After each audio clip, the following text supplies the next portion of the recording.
Alhamdulillahirabbil alamin wa bihi nasta'inu ala umuri dunya waddin wassalatu wassalamu ala asyrafil anbiya wal mursalin sayyidina wa habibina wa qurrati a'yunina Muhammadin sallallahu alaihi wa ala alihi wa sahbihi ajma'in. Rabbi shrah li sadri wa yassir li amri wahlul 'uqdatam min lisani yafqahu qawli, amma ba'du. Hadratul muhtaramin yang kami muliakan, yang kami hormati, para sesepuh, para tokoh masyarakat, para takmir masjid as-sholeh, ugi hadirin wal hadirat, Bapak Ibu semuanya, jemaah yang dirahmati Allah Subhanahu wa taala. Pertama kali marilah kita panjatkan puji syukur kepada Allah Subhanahu wa taala atas limpahan rahmat, taufik, hidayah, nikmat yang tak bisa kita hitung adanya. Kita sempatkan mengucapkan kalimat hamdalah, alhamdulillahirabbil alamin. Tak lupa salawat dan salamnya semoga tetap tercurah limpahkan keharibaan Nabi Agung Nabi besar Muhammad sallallahu alaihi wa ala alihi wa sahbihi wasallam. Hadirin Bapak Ibu yang dirahmati Allah Subhanahu wa taala, nawaina, kita niatkan berada di tempat ini. Pertama, niatul i'tikaf, kita niat i'tikaf. Yang kedua, kita niat thalabul ulum an-nafi'ah, menuntut ilmu, cari ilmu yang bermanfaat. Kemudian kita juga niat zikrullah, untuk zikir kepada Allah Subhanahu wa taala, dan niat tarkul ma'asi, meninggalkan segala bentuk maksiat kepada Allah Subhanahu wa taala. Kemudian nawaina an naqra'a surat al-Fatihah, kita membaca surat al-Fatihah linailil ulum wa linailil matrub wa lisyifail qulub wa lisyifail mardah wa lidahil ta'ab bi jami' masyayikhina wa muallimina wa jami'il fuqaha wal mufassirin wal muhaddisin wal musannifin wa ila jami' masyayikh sidagri sabiqan wa lahiqan wa ila ruhi sayyidina bin Abdul Aziz al-Malbari wa ila ruhi Abu Bakar Syafa Adibiyati wa ila arwahi jami'a wa ila ilaha illa maqadu halak wa lakum min masyakil adil ila maghribiha barriha wa bahriha wa ila jami'a ahlil kubur minal muslimina wal muslimat wal mu'minina wal mu'minat wa ila jami'il hadirin wal hadirat wal muslimin wal muslimat wa isanila waladi Ahmad Azaim ila waladi Muhammad Abdul Taqil waladi wa ila sya'ulana wa lahumul Fatihah. A'udzu billahi minasy syaithanir rajim. Bismillahirrahmanirrahim. Alhamdulillahi rabbil alamin, arrahmanirrahim, maliki yaumiddin. Iyyaka na'budu wa iyyaka nasta'in. Ihdinas siratal mustaqim, siratal ladzina an'amta 'alaihim ghairil maghdubi 'alaihim waladdallin. Bismillahirrahmanirrahim. Qala al-muallifu rahimahullahu ta'ala wa nafa'ana bihi wa bi ulumihi fid dharain. Ada sholat sunnah, sholat sunnah yang tak pernah ditinggal oleh baginda Nabi besar Muhammad sallallahu alaihi wasallam. La hadron wala safaron, baik sholat sunnah tersebut, baik kanjeng Nabi berada di rumah ataupun di perjalanan, tak pernah ditinggal oleh kanjeng Nabi. Sholat itu ada 10 rakaat. Maka kalau panjenengan ingin betul-betul, kita semuanya ingin betul-betul ya ihtimam, memperhatikan bahwa sholat itu sangat penting. 10 rakaat tak pernah ditinggal oleh baginda Nabi setiap harinya. Salat sunnah. Yang pertama, rakaataini qabla subhi. Ada 2 rakaat sebelum sholat subuh. Tak pernah ditinggal oleh Nabi, baik di rumah ataupun di perjalanan. Kemudian 2 rakaat qabla zuhri, 2 rakaat sebelum sholat zuhur. Tak pernah ditinggal oleh Nabi. baik Nabi ada di rumah ataupun di perjalanan. Ini yang berat. Duhur. Kita duhur wis ora ketemu panggon ini. Di mana kita? Tapi 2 rakaat sebelum duhur itu tak pernah ditinggal oleh Nabi. Kemudian rakaatani ba'da zuhri, 2 rakaat setelah sholat duhur. Saya baca dalam kitab Murabbi al-Ubudiyah, syarah kitab Bidayatul Hidayah karangan Al-Imam Al-Ghazali. Kata Imam Ghazali, orang itu kalau zuhur banyak yang lupa karena fokus kepada duniawi. Makanya sholat zuhur itu sangat dianjurkan untuk diperhatikan. Enak-enake rolasan, ya, enak layah-layah, ya. Nek santai dulu itu zuhur.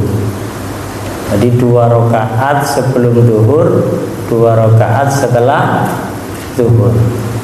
Berarti jumlahnya sudah ada berapa? Ada 6, tinggal 2.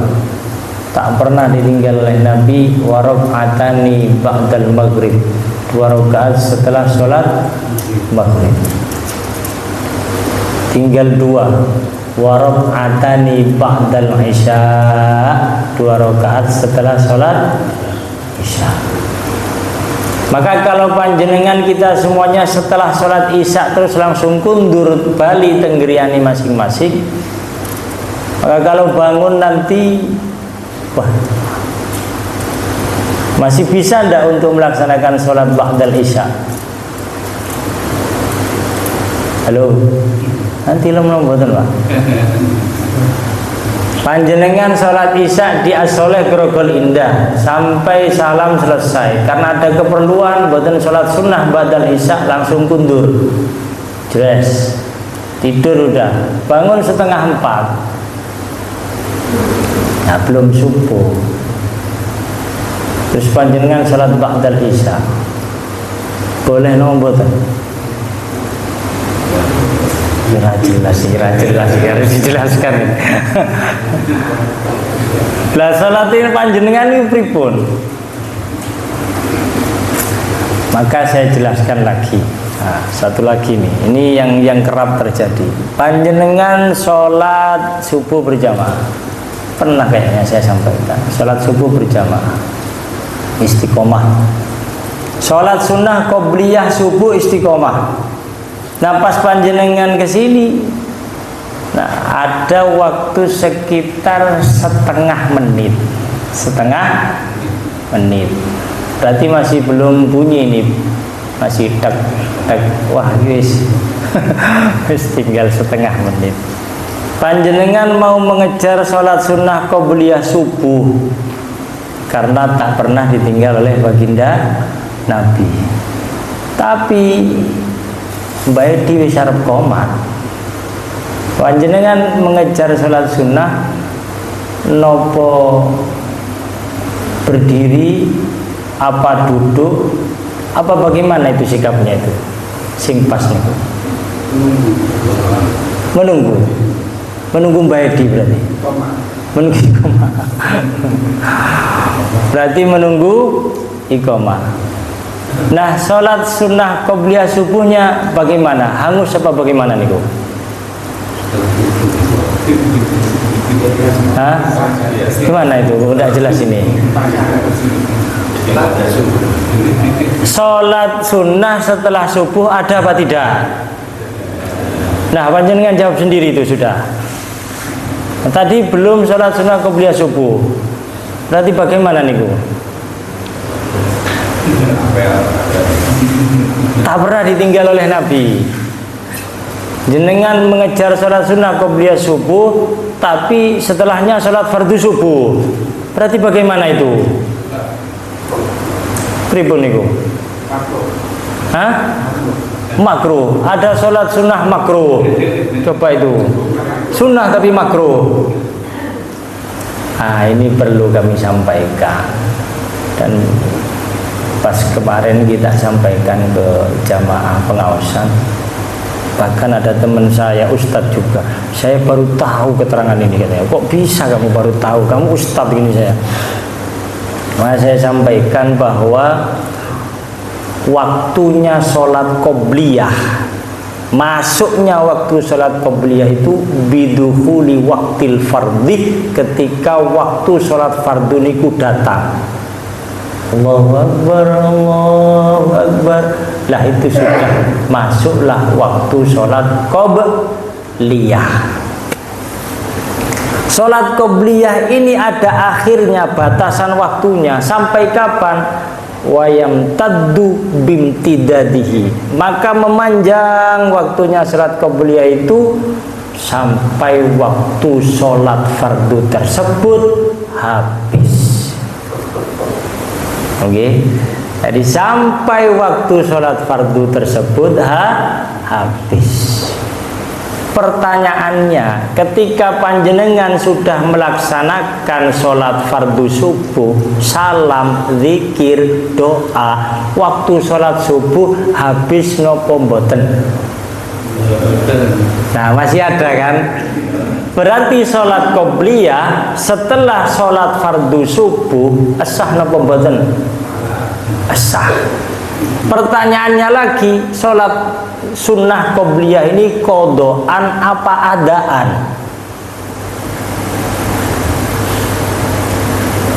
Ini adaan itu kan asah murni kan, ngoten nah. Zuhur adaan, soli sunat, soli fardu zuhri kodoan. Oh berarti kue sholat zuhur mengkodoi, waktunya habis. Ini adaan apa kodoan?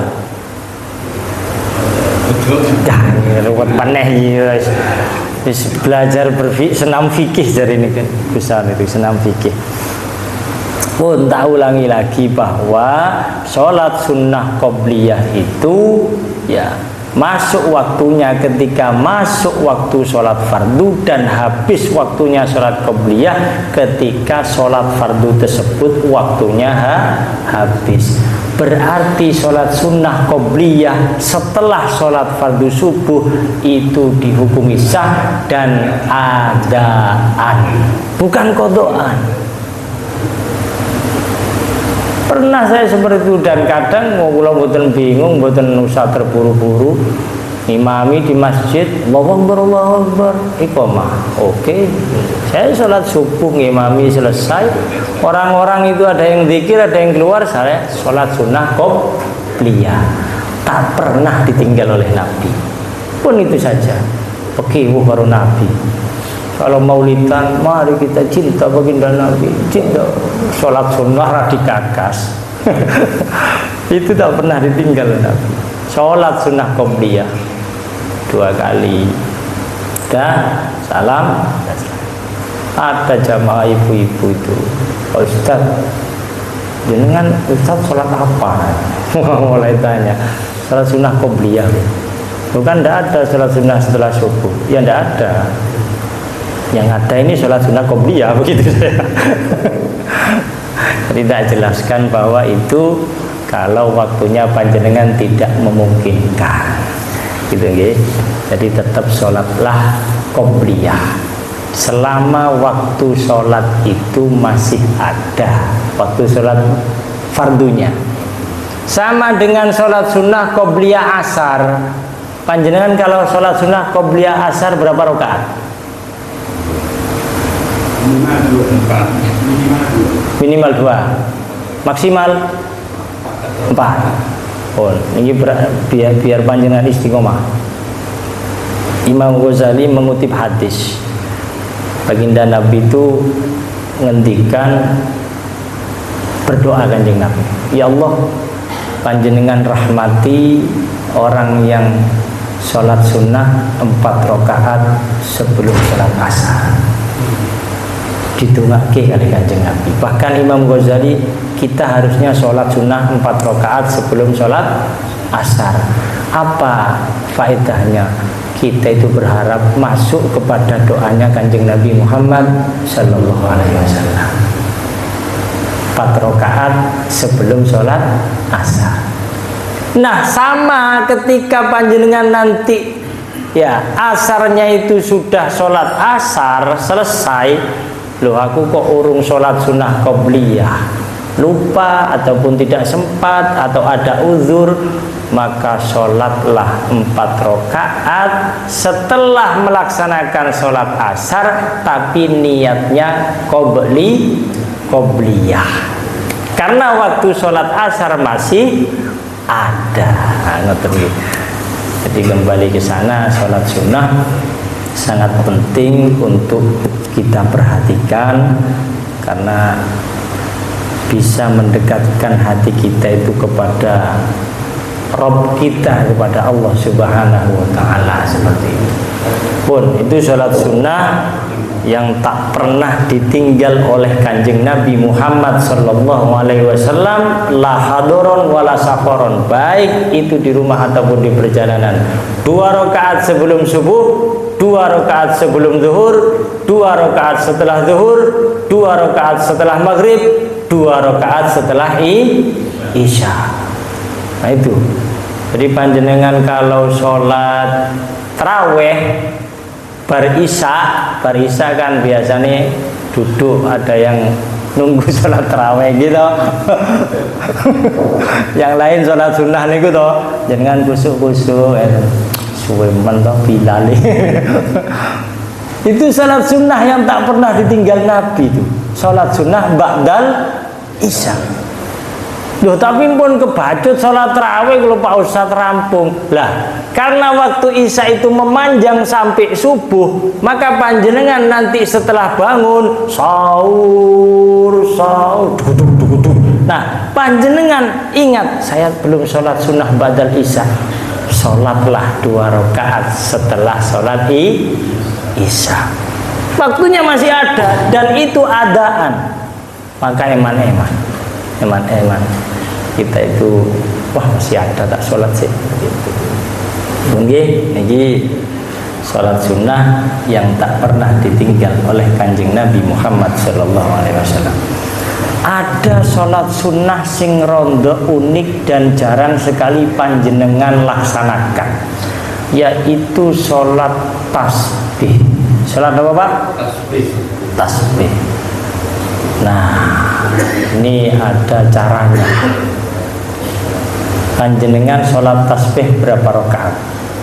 2.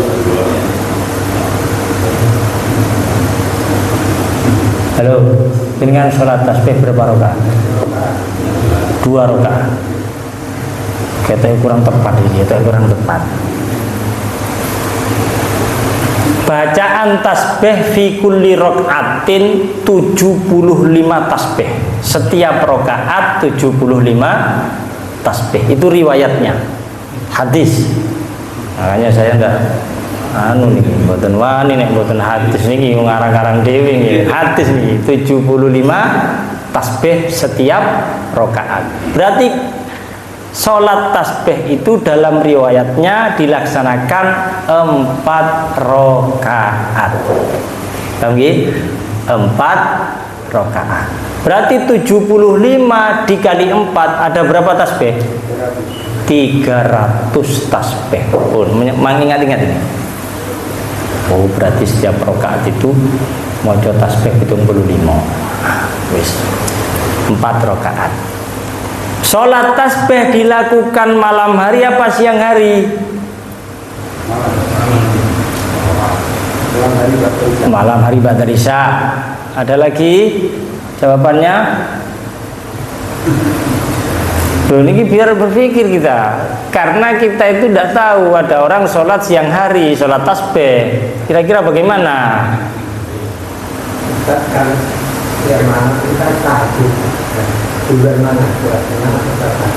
Oh, oke, ini sih fokus tasbih nggih. Sekedap Pak, ben boten anu. Apunten. Sholat tasbih itu boleh dilakukan siang hari, boleh dilakukan malam hari. Ngoten nggih?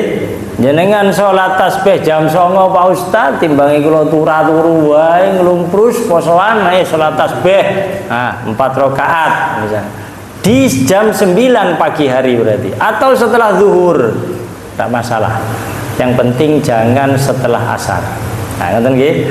Siang hari boleh, sore ataupun malam hari. Tapi tetap sholat sunnah itu sing luwih utama dilaksanakan malam hari. Sholat tasbih 4 rakaat. Pun ketika rakaat pertama, ini panjenengan praktekaken langsung nanti. Ora usah ngenteni Ramadan suwen, nanti malah Saban jenengan ketemu malaikat Israil ra sempat sholat tasbih. Waduh. Saya niat sholat tasbih 4 rakaat sunnah karena Allah Ta'ala. Allahu Akbar. Baca doa iftitah kalau yang hafal ataupun biasa monggo. Kalau enggak ya Fatihah biasa. Surat Fatihah, kemudian surat pendek. Setelah itu membaca tasbih 15 kali. Napa bacaannya? Seperti biasa itu. Subhanallah walhamdulillah wala ilaha illallah wallahu akbar 15 kali. Ning ojo dilakukan seperti Ustadz tadi. Karena lama banget. Ini cuma contoh. Jadi subhanallah walhamdulillah wala ilaha illallah wallahu akbar. Berapa? 15 kali. Pun jenengan hitung lo nanti. Pokoknya setiap rakaat 75 tasbih. Tadi ada 15. Panjenengan ruku, Allahu Akbar. Baca seperti biasa. Subhana rabbiyal azim wa bihamdi subhana rabbiyal azim wa bihamdi subhana rabbiyal azim wa bihamdi. Nah, setelah itu bacalah tasbih subhanallah walhamdulillah wala ilaha illallah wallahu akbar 10 kali. Nah, pokoknya ini matematika. Oh, sing hitungane pinter dagangan ora tahun sing ngutangi akeh niku insyaallah ngerti. Hitung-hitungan 15 10 rukuk 10. Sami Allahu liman hamidah. I'tidal. Rabbana lakal hamdu mil'us samawati wa mil'ul ardi wa ma syi'a min syai'in ba'du. Setelah itu membaca subhanallah walhamdulillah wala ilaha illallah wallahu akbar 10 kali. Dah berapa, Pak? 15 10 10. Ada berapa? 35. Tak pas lagi jenengan hitungannya. Kali disambi mboten napa-napa. Oke mati iki. Tapi ampun disambi mboten konsentrasi malah hilang kabeh. Setelah i'tidal baru sujud. Allahu Akbar. Sujud baca seperti biasa bacaannya subhana rabbiyal a'la wa bihamdi. Setelah itu ditambah subhanallah walhamdulillah wala ilaha illallah wallahu akbar 10 kali. Pinten pun, Pak? 45. Duduk di antara dua sujud. Rabbighfirli warhamni wajburni warfa'ni warzuqni wahdini wa'afini wa'afani. Subhanallah walhamdulillah wala ilaha illallah wallahu akbar. Subhanallah walhamdulillah wala ilaha illallah wallahu akbar. Subhanallah walhamdulillah wala 10 kali. Berapa sudah, Pak? 55. Sujud lagi. Subhana rabbiyal a'la wa bihamdi subhana rabbiyal a'la wa bihamdi subhana rabbiyal a'la wa bihamdi, baru ditambah subhanallah walhamdulillah wala ilaha illallah wallahu akbar. Berapa kali? 10 kali. Sudah berapa, Pak? 65. Tinggal 10. Panjenengan berdiri. Nah, kan sudah sujud yang kedua. Mau berdiri, jenengan duduklah, namanya duduk istirohah. Dengan duduk, nah pas duduk istirohah itu panjenengan baca subhanallah walhamdulillah wala ilaha illallah wallahu akbar 10 kali. Jenengan sudah takbir tadi kan, Allahu akbar, dari sujud itu loh, dari sujud Allahu akbar, ternyata duduk istirohah. Nah itu membaca tasbih 10 kali. Dan nanti kalau panjenengan berdiri pun rampungi Pak Ustadz, berarti rakaat kedua. Nggih. Nah pas ngenten iki mboten satakbir. Karena tadi sudah takbir, paham nggih? Nah jumlahnya berapa, Pak? 75. Itu rakaat yang kedua. Rakaat kedua seperti biasa, ruku, sujud. Karena sudah rakaat yang kedua, panjenengan kan mau rakaat yang ketiga, paham nggih? Ini bacanya pas kapan Pak Ustadz? Yang gantinya duduk istirahat itu jenengan tahiyat awal. Tahiyat awal seperti biasa itu, nggih. Ya, panjenengan nanti baca tahiyat awal sebelum rakaat yang ketiga, panjenengan membaca tasbih 10 kali. Sudah sampai tahiyat akhir nanti, fil alamina innaka hamidum majid. Mau salam, baca tasbih dulu 10 kali. Kalau nanti di total, kalau panjenengan kepingin semerap, yang penting rumusannya 75 tasbih setiap rakaat. Nanti jenengan hitung, kalau udah percaya pasti 75. Kok kula nek 50 Pak Ustaz, buat hitungannya keliru berarti. Pasti 75. Karena itu sama. Ruku, itidal, sujud 2 kali, duduk di antara 2 sujud. Kalau yang rakaat pertama tadi duduk istirahat, kalau sudah rakaat yang kedua tahiyat awal. Kalau rakaat yang keempat duduk istirahat lagi. Yang terakhir nanti tahiyat akhir. Jadi sholat tasbih ini sama dengan sholat seperti biasa, ning ditambah bacaan tasbih itu dong. Jadi setelahnya surat pendek tadi pas berdiri, terus rukuk sujud seperti biasa, ya. Kemudian tahiyat awal juga, duduk istirahat juga, tahiyat akhir juga, membaca 10. Pokoknya sing 15 niku ketika berdiri, yang lain 10. Itu sholat tasbih. Makanya ulama itu menganjurkan, kalau kamu bisa sholat tasbih, mbok yo sholat kamu setiap hari. Kalau tidak bisa setiap hari, kamu 1 minggu sekali lah. Kalau nggak bisa 1 minggu, kamu 1 bulan sekali lah. Begitu. Nggak bisa 1 bulan, 1 tahun sekali Ramadan tok wis. Kalau tidak bisa kamu 1 tahun, seumur hidup 1 kali. Sebelum kamu dibacakan innalillahi wa inna ilaihi rajiun, kamu sholat tasbih. Kalau tidak bisa sama sekali kamu seumur hidup, kamu rugi, katanya ulama. Jadi anjuran sholat tasbih itu paling sedikit itu seumur hidup 1 kali. Itu pajak gratis menurut saya sudah. Nah, itu sudah. Jadi jenengan sebenarnya pun nunggu Ramadan, jenengan sempat saiki kepingin sholat tasbih, sholat toh nikmat sekali. Jangan cobalah nanti, nggak usah lama-lama, karena bacaan tasbihnya itu subhanallah, alhamdulillah, wala ilaha illallah, wallahu akbar. Untuk siji coba itu 10 kali. Kalau pas berdiri 15 kali. Bagaimana tidak nikmat itu? Kecuali panjenengan mikiri hutang, kalau pas itu pasti sudah tidak nikmat. Subhanallah, alhamdulillah, waduh takut turun bayar. Jadi jangan konsentrasi ke sana. Bacaan tasbih subhanallah maha suci, alhamdulillah, bersyukur, wala ilaha illallah, karena tiada Tuhan selain Allah, Allahu akbar, Allah maha besar. Wih, sudah kita kecil semuanya ini. Ya, kita kecil, keluarga kita kecil, uang kita kecil, apapun dunia ini semuanya kecil. Allah yang maha besar, itu nikmat sekali. Mungkin ini yang dapat kami sampaikan terkait persiapan untuk bulan Ramadan.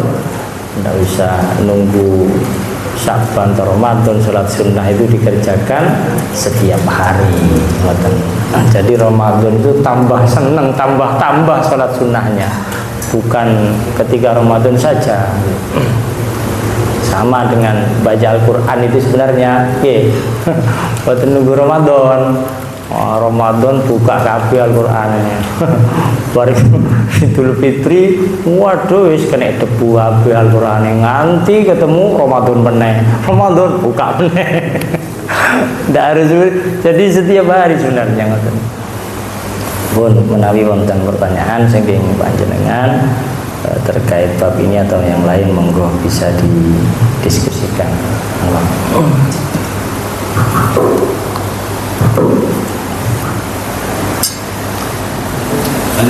Nggih, Pak Heru, monggo. Kalau kita posisinya di jamaah, Nggih. itu sholat qobliyah takbir dulunya gimana? Nggih. Sholat zuhur dan asar di jamaah. Iya ya. Baru berpikir nih bertanya. Kalau jamaknya itu jamak takdim, masih PR ini bagi saya. PR ini Pak Heru, harus butuh redaksi ini. Ngikut yang jamak takdimnya atau jamak takhirnya. Nggih, sedap. Tidak berani jawab ya, takut keliru. Nggih, pertanyaan sing itu, yang lain dulu. Nggih, Pak. Atas itu terkait dengan hitungan. Nggih. Kalau lupa ini tadi udah 10 apa 9. Oh. Kalau lupa itu 10 apa 9 iki. Apa lebih 11 ya. Ambil yang sedikit, kata ulama begitu. Sama dengan rokaat. Rokaat dapat 3, bareng 4 dapat 3. Kalau sampai ngambil yang banyak kita kan enak. 3 apa 4 bae sih. Orang ngoten, tapi ambil yang sedikit. Itu konsep. Jadi ambilan sedikit baru ditambah. Itu. Nggih kari memang ngeresapi sambil dihitung sama jari, walaupun tidak gerak kan bisa. Luar biasa itu, isinya tasbih tuh. Allah, enak sebenarnya. Setiap hari loh Pak, aslinya Pak, sholat tasbih ini. Yang tidak bisa yaitu tadi urutannya. Setahun sekali, nah Raisa ya seumur hidup 1 kali sholat tasbih. Nggih Pak. Nggih. Nggih.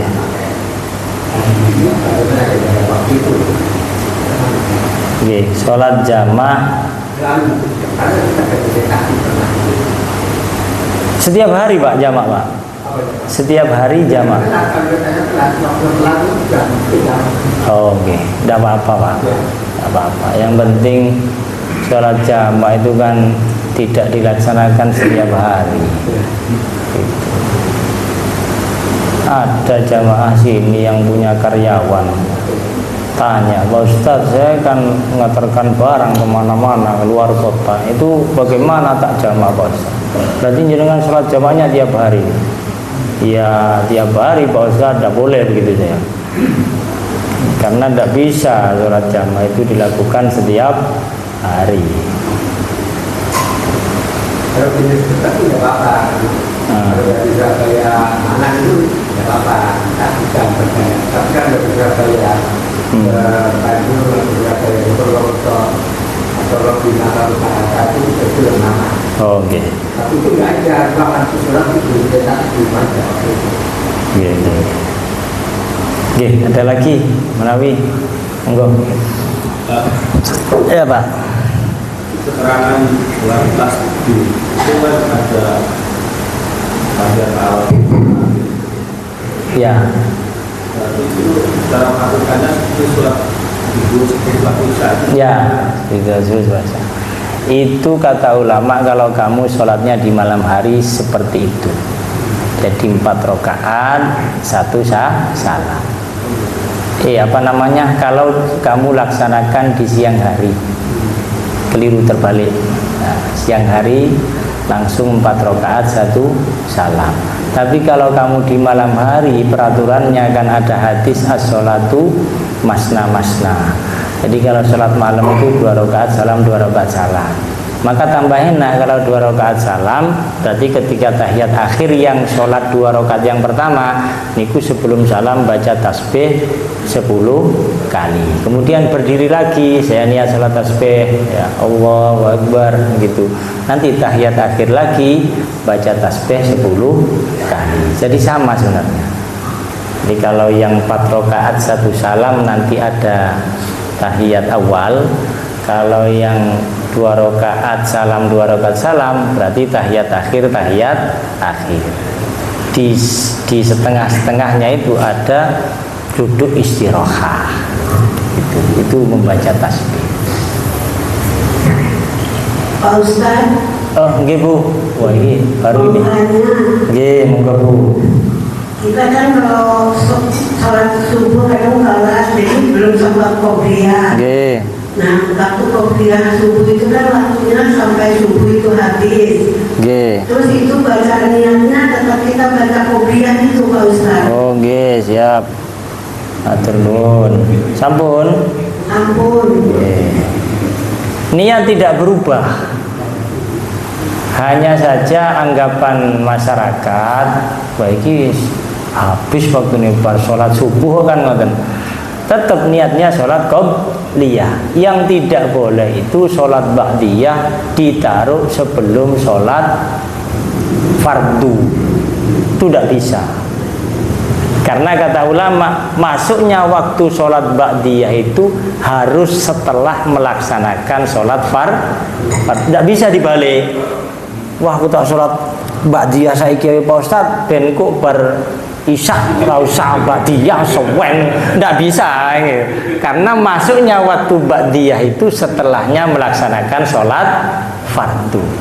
Berarti tidak bisa dibalik. Nah ini bisa. Karena memanjang waktunya sampai habisnya waktu sholat subuh. Karena sudah sholat subuh seperti jam segini, ya ini masih ada tidak subuhnya? Jam 5.10 ini masih ada kayaknya. Kayak panjenengan lihat Google masih ada terbit matahari misalnya 5:30 misalnya. Bagi si ono subuh, sholatlah qobliyah. Niatnya sama. Saya niat sholat sunnah qobliyah subuh 2 rakaat. Adaan gitu, bukan kodoan ini. Adaan, biar yakin. Gitu. Allahu Akbar gitu. Nah, berarti panjenengan setiap hari itu tidak pernah meninggalkan sholat sunnah qobliyah. Khairun minad dunya wa ma fiha, kata Kanjeng Nabi. Emang. Jadi rileks saja sudah. Bahwa wis komat iki qobliyah ku ora masalah. Bar salam tak salat qobliyah dhewe. Tegur kancane, ngaji sik kowe. Ya kan ngoten nah.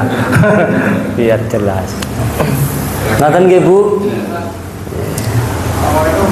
Oh nggih, monggo Pak. Sekedar. Waktu subuh itu kesiangan Pak. Nah, subuh kesiangan. Nggih. Wah niku cocok niku. Wah. Dikodok kabeh. Waktune waktu duha wis cocok. Salat napa dhisik Pak Ustaz? Salat qobliyah sik monggo. Nah, karena bebas itu, karena kesiangan karena memang tidak sengaja. Ya, saya niat sholat sunnah qobliyah subuh karena kulo istiqomah niki ya Allah. Tapi kulo kodoi niki qobliyah ini jam 09.00. Allahu Akbar. Nah, qobliyah. Tidak apa-apa kan, Allah itu muttaliun ala dhamirika. Allah itu tahu isi hatimu kan ngoten. Oh berarti hambaku ki tenanan iki istiqomah nganti sholat qobliyah dikodok. Kan ngoten. Bar niku sholat subuh kodokan pisan. Ya Allah niki subuh ini saat niki ya Allah. Nah, Allahu Akbar. Waalaikumsalam. Lah nek sing duha niki kula mboten kodok ya Allah. Si enten niki waktune. Nah, berarti 2 rakaat qobliyah kodok, 2 rakaat salat fardu kodok, 2 rakaat duha adaan. Nah, sudah. Ngoten nggih, Pak. Nggih. Kalau misalnya minuman itu kan tidak ada makanan berarti. Ada tender itu ada orang asing itu mintanya selalu koktil seperti contoh 3% ya komponen asal batu itu kan campuran semua cara bisi dari sini itu tergantung kan ya pasien yang orang asing seperti kita Kira-kira bagaimana selalu ngikuti belum saya foto kita ngikuti dulu. Ngikuti itu kan satu tipan berapa tipan kira-kira bagaimana apa makanya boleh pekerjaan apa nih Pak? Kalau sih dereng begitu mudah. Pripun minuman keras. Nggih, terus ya biasanya orang asing kita koktil itu campuran. Oh iya. Dasarnya kena gaji kita koktil. Nggih. Minyak whisky sour kita juga kita kan ngintip Pak. Oh iya. Kan nggak ngintip kita ada enak. Nggih. Saya kadang ditanyakan sama orang asing. Jadi tes ada good ngeten tok wis. Kan di bagian anu ngetes. itu sudah dinyatakan dia ada kuat tadi Bagian nyicipi.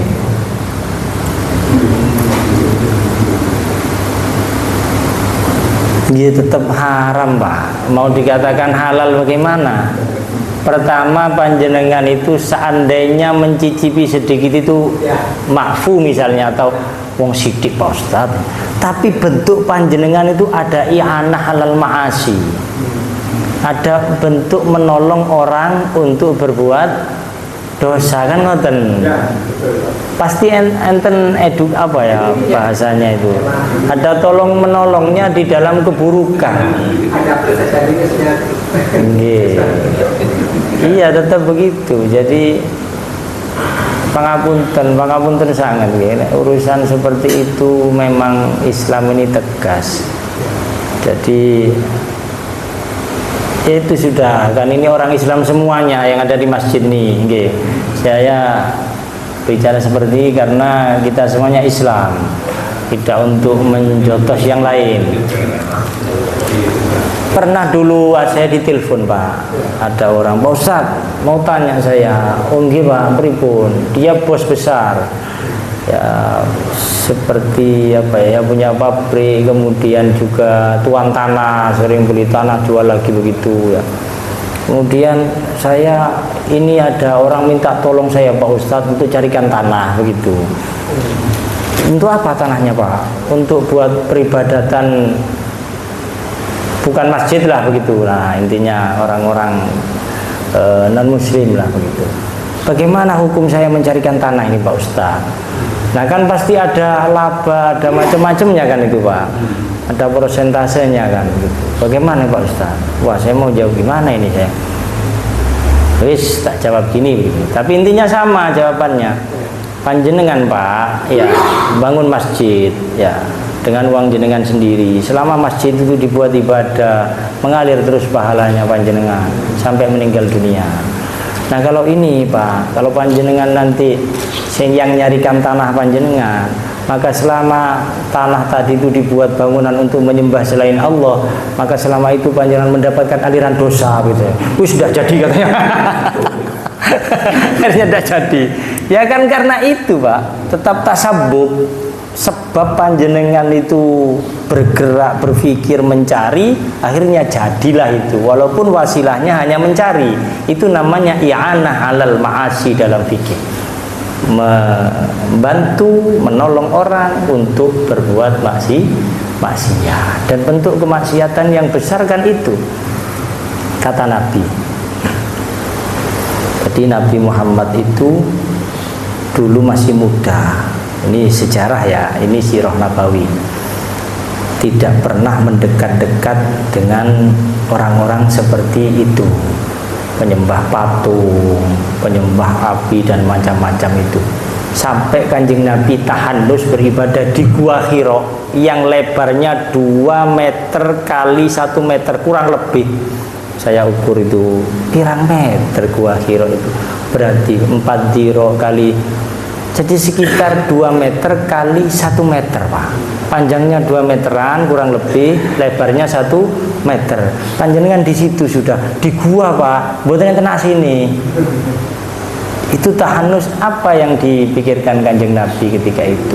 Karena kelakuan masyarakat kaumnya. yang sudah menyembah seperti itu, dan Kanjeng Nabi belum menemukan apa yang harus saya perbuat. Ini belum ketemu Kanjeng Nabi.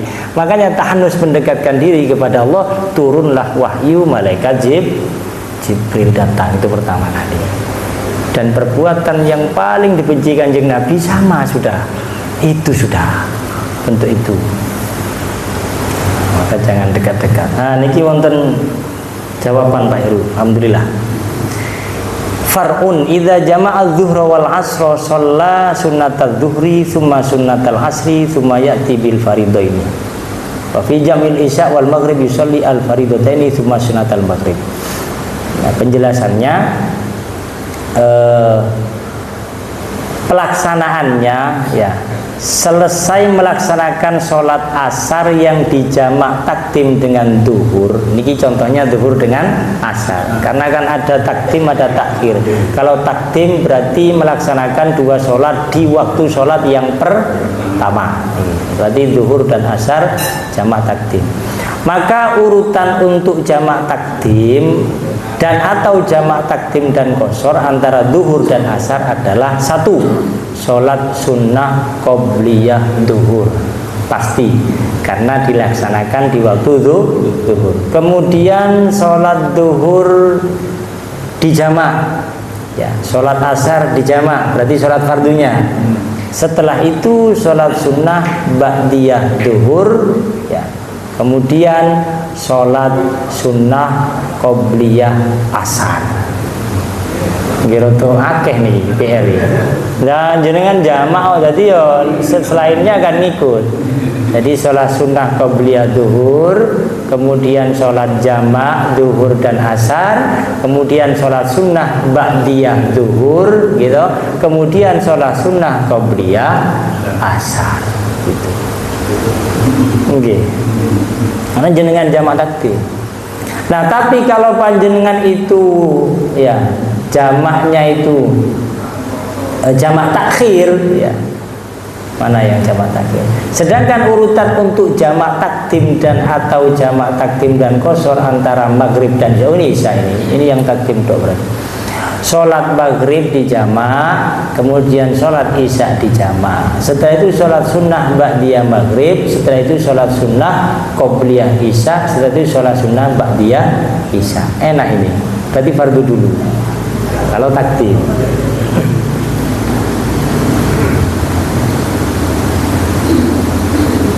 Di atas.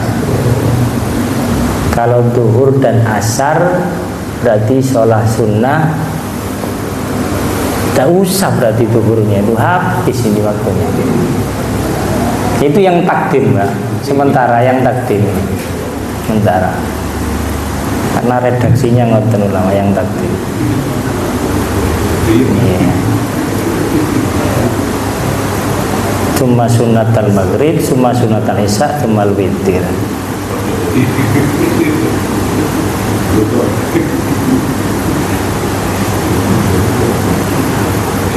Oke, mungkin tinggal yang takhir Pak, yang takdim sudah ketemu.